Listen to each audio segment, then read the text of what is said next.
Ingin belajar bersama Buya Yahya kapanpun dan dimanapun? Dapatkan segera flashdisk MP3 Buya Yahya. Berisikan berbagai materi kajian lengkap bersama Buya Yahya.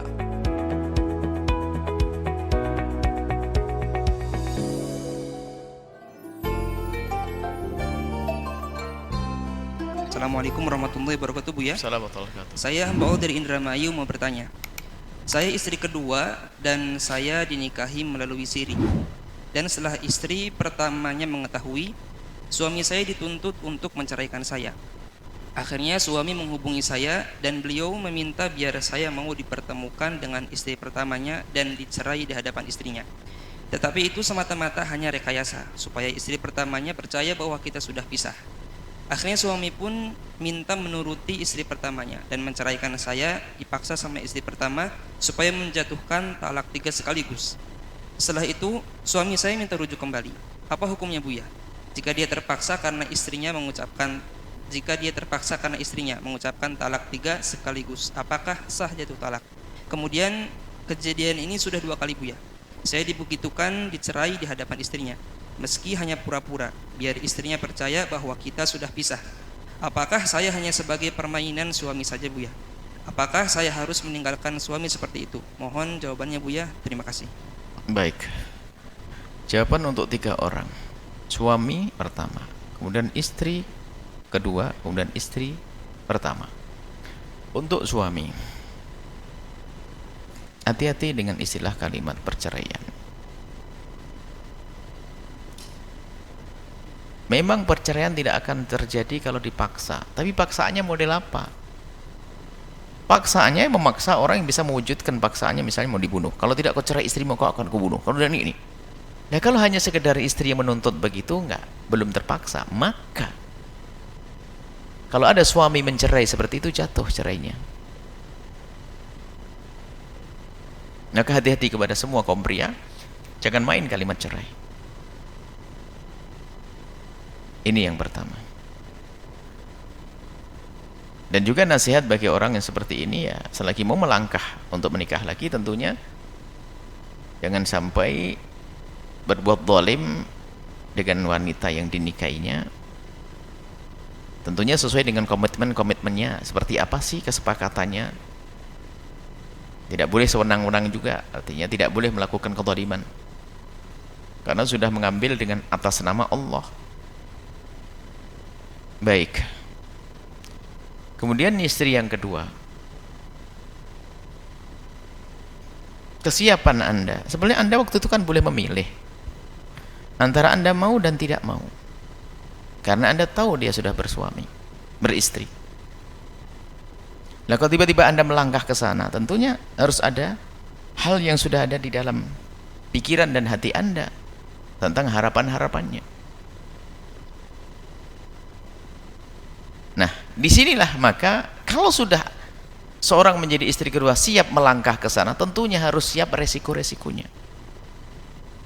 Resiko diantaranya adalah, ya, jika ada badai semacam itu, dia harus dalam posisi yang lebih tenang. Karena apapun bentuknya, dia adalah dianggap seperti yang membuat badai, karena padahal bisa jadi suaminya atau memang sebetulnya sama-sama membutuhkannya.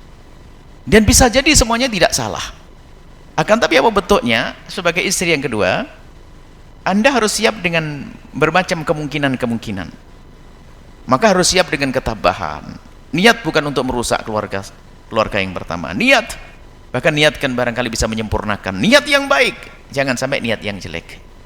Kalau niat jelek, Masya Allah, karena mungkin laki-laki itu adalah laki-laki sukses. Kan ada banyak kisah perempuan mengejar seorang laki-laki, ternyata karena laki-laki dianggap sukses, dia seorang kaya dan sebagainya. Ternyata yang diinginkan kekayaannya, maka baru nikah seminggu sudah memprovokasi suami untuk tidak keistrian dan sebagainya. Memang perempuan jahat ini masuk ke rumah, maka suaminya salah juga mengambil perempuan seperti ini.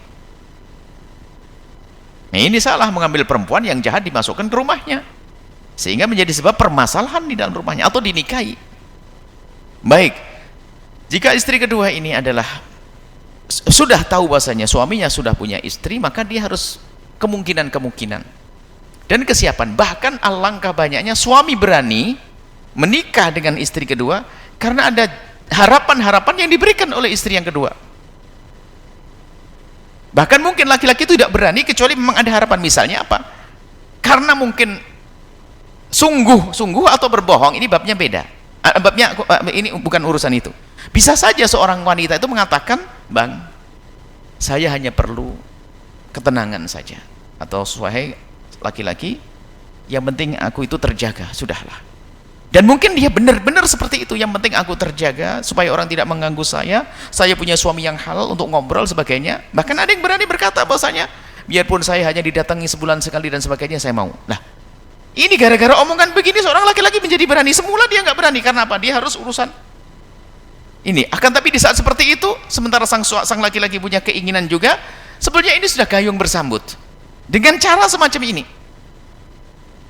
Kalau tidak ada wanita yang seperti ini, mungkin dia juga tidak berani melangkah ke sana.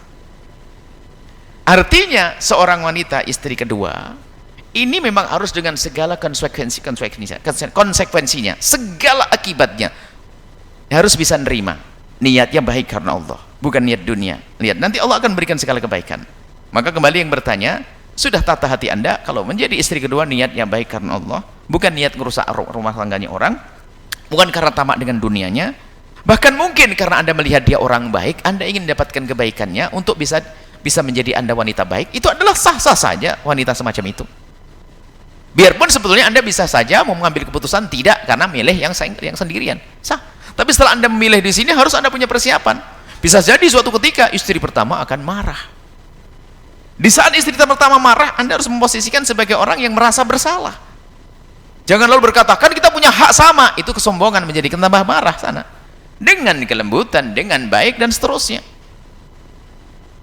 Baik, ini nasihat untuk istri kedua. Jangan membuat ulah, akhirnya harus menambahkan, meningkatkan sikap kesabaran. Nanti Allah akan berikan, asalkan karena Allah semuanya. Apalagi tujuannya, saya ingin cari halal, saya ingin, apalagi mungkin dia macam-macam harapan-harapan kemuliaan, sah saja wanita semacam ini. Biarpun, makanya kalau sudah mengelangkah ke situ, maka harus Anda siap dengan seperti kejadian selama ini terjadi pada Anda yang menanya. Istri marah dan sebagainya. Maka Anda di saat semacam itu, bagaimana meyakinkan kepada sang suami bahwasanya Anda aman-aman saja. Seandainya untuk sementara suami tidak bertemu dengan Anda atau apa, Anda bantu suami Anda yang sudah terlanjur menikah dengan Anda agar suami Anda tenang. Jangan malah semacam buat permusuhan dengan istri pertama. Ini adalah problem. Nah, kemudian setelah itu istri yang pertama, di saat sudah ada kejadian, ini kejadian kan sudah terjadi, maka pun semuanya sudah terjadi, maka tidak ada perlunya Anda membuat sebuah permusuhan juga. Kalaupun Anda tidak bisa bertemu dengan istri yang kedua, tidak bertemu, nggak ada masalah. Tapi Nabi melarang bahwasanya seorang istri menyuruh suaminya mencerai istrinya, tidak diperkenankan. Tidak diperkenankan. Seorang istri menyuruh, apakah istri pertama atau istri kedua, menyuruh suaminya mencerai madunya adalah haram dan dianggap dosa besar.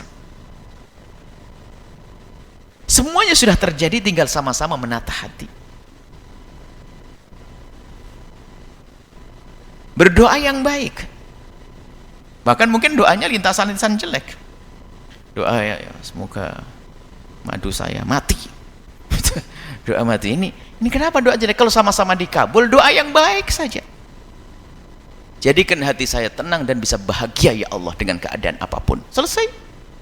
Doa dikabul kok. Tinggal doa, ya Allah berikan kepada saya kebahagiaan dengan cara yang Engkau lebih tahu ya Allah. Apakah harus berpisah? Apa ini? Minta seperti itu. Jangan doa yang jelek.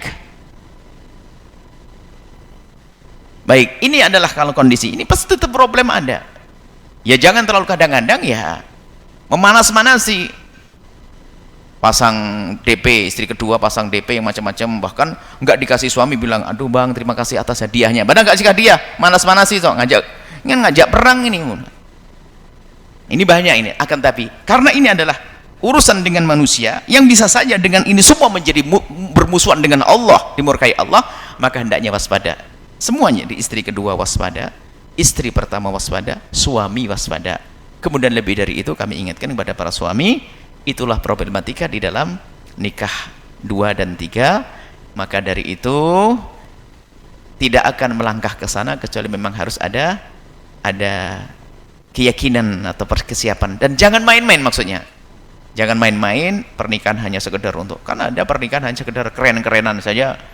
Naudzubillah, sehingga poligami jadi mainan. Kalau ketemu temannya, ya Ustadz mobilnya 2, istrinya 1. Kan ngapain kok pernikahan poligami jadi guyonan? Ustadz ini isinya poligami jangan bikin guyonan. Poligami itu dihadirkan untuk solusi dan sebuah kemuliaan, seperti nikah 1 kemuliaan, nikah 2 kemuliaan, nikah 3 kemuliaan, karena ini ajaran Nabi. Jangan dijadikan bahan guyonan. Setiap Anda mampu poligami, tapi teman Anda belum tentu mampu loh ya. Jangan dikompori. Masa mulai kemarin ente nikahnya kan duluan ente dari saya sudah 3, ente 1. Apa ini? Poligami kok dibikin main-main. Akhirnya orang nikah poligami dengan tanpa prosedur, tanpa ada dasar keimanan, hanya untuk sekedar bangga-banggaan, muncul kezaliman banyak di sana. Semoga Allah menjaga semuanya. Suami-suami dijaga oleh Allah, para wanita dijaga oleh Allah. Yang suaminya istrinya 1 semoga bahagia. Yang sudah terlanjur punya istri 2, semoga Allah memberikan kebahagiaan dan menjaga, tidak menjadi sebab permusuhan. Semoga indah semuanya. Dan tolong ya, jangan rendahkan tentang syariat-syariat semacam ini. Wanita jangan mengingkari poligami, dan laki-laki jangan main-main tentang poligami. Wallahu a'lam bishawab.